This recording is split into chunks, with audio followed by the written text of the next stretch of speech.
আমি একটু application process নিয়ে এখন কথা বলতে চাই। সর্বপ্রথম আমরা যেটা করি সেটা হচ্ছে যে আমরা এজেন্সির কাছে গিয়ে অ্যাপ্লাই করি। বাট আমার মতে আপনি এজেন্সির কাছে যেতে পারেন। কখন যাবেন? যখন আপনি ভিসা প্রসেসিং করবেন তখন যেতে পারেন আপনি। আমার মতে যদি আপনার কোনো ইউনিভার্সিটি সিলেক্ট করা থাকে এবং আপনার যদি প্রফিসিয়েন্সি স্কোর থাকে, আমি ডিসকারেজ করি মিডিয়াম অফ ইনস্ট্রাকশন বা MOI দিয়ে অ্যাপ্লাই করার জন্য। কারণ আপনার স্কিলটা তো আপনারই থাকবে, আপনার স্কিল আপনার কাছ থেকে কেউ নিতে পারবে না।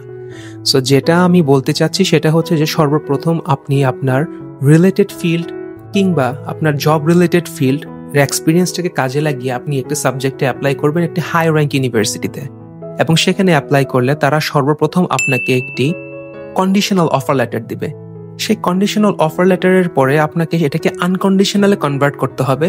হয়তোবা কিছু রিকোয়ারমেন্ট থাকতে পারে, হয়তোবা প্রফিসিয়েন্সি টেস্ট অথবা অন্য কোনো কিছু। তো সেটা দেওয়ার পর যখন আপনি আনকন্ডিশনাল অফার লেটারটি পান, তখন ইউকে গভর্নমেন্ট থেকে আপনাকে একটা ক্যাশ ইস্যু করবে, confirmation of acceptance for study. এটা ইউকে ভিআই থেকেই হয়ে আসে, কিন্তু এটা ইউনিভার্সিটির থ্রুতে আসে। এই জন্যই বললাম ইউকে গভর্নমেন্ট থেকে। বেসিক্যালি এটা ইউনিভার্সিটি করে থাকে। যখন সেই ক্যাশ লেটারটা আপনার হাতে আসবে, সেই ক্যাশ লেটারটি নিয়ে আপনি ভিসা আবেদন করার আগে আপনাকে আরো কিছু জিনিস করতে হবে। প্রথমত জিনিসটা হচ্ছে যে আপনাকে হেলথ ইন্স্যুরেন্সের টাকা জমা দিতে হবে। এখন প্রশ্ন আসতে পারে হেলথ ইন্স্যুরেন্সের কত টাকা? সো হেলথ ইন্স্যুরেন্সের কত টাকা সেটা বেসিক্যালি ডিপেন্ড করে আপনার স্টাডি ডিউরেশনের ওপর। আপনার যদি 1 বছরের কোর্স থাকে তাহলে হয়তো বা আপনাকে 16 মাসের একটা হেলথ ইন্স্যুরেন্স পেমেন্ট করতে হবে। সো সেটার জন্য আপনি gov.uk ভিজিট করে দেখে নিতে পারেন। আর যদি আপনার এমন হয় আপনার কোর্সটা হচ্ছে 3 বছরের, যারা আন্ডারগ্রেডে যেতে চান, তো তাদের এটা অবশ্যই বেশি হবে। এবং পাশাপাশি এম্বাসি ফিটা পেমেন্ট করতে হবে।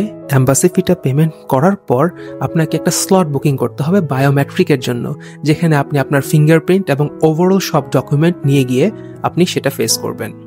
হেলথ ইন্স্যুরেন্স এবং এম্বাসি ফি দেওয়ার পর যখন আপনার বায়োমেট্রিকের ডেটটা আসবে, সেখানে গিয়ে আপনি আপনার বায়োমেট্রিক দেবেন। বায়োমেট্রিক দেওয়ার পর আপনাকে অপেক্ষা করতে হবে। হয়তোবা তারা আপনাকে UK VI, United Kingdom visas and immigration, সেটার জন্য একটা ইন্টারভিউ কল করতে পারে, আবার ইন্টারভিউ কল নাও করতে পারে।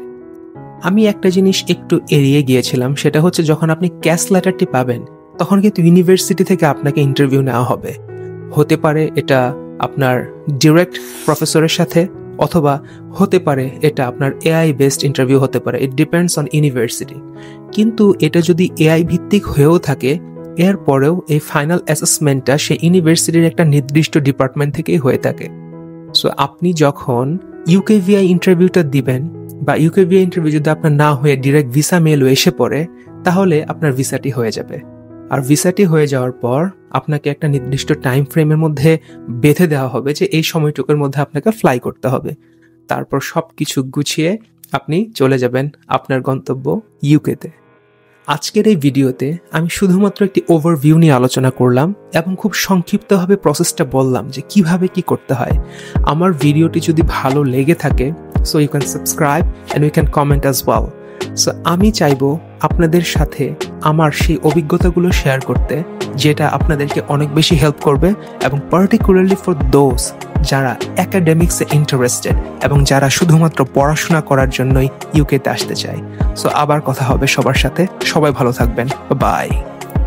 আপনার যদি একটা বেসিক সিজিপিএ থাকে, আমি বলবো 3 ইজ দ্য স্ট্যান্ডার্ড, এবং আপনার যদি একটা কম্পিটেন্সি টেস্ট কিংবা একটা প্রফিসিয়েন্সি টেস্ট দেওয়া থাকে, B2 ক্যাটাগরিতে পাশ করেন, তাহলে আপনি ব্যাঙ্গর ইউনিভার্সিটিতে অ্যাপ্লাই করতে পারবেন।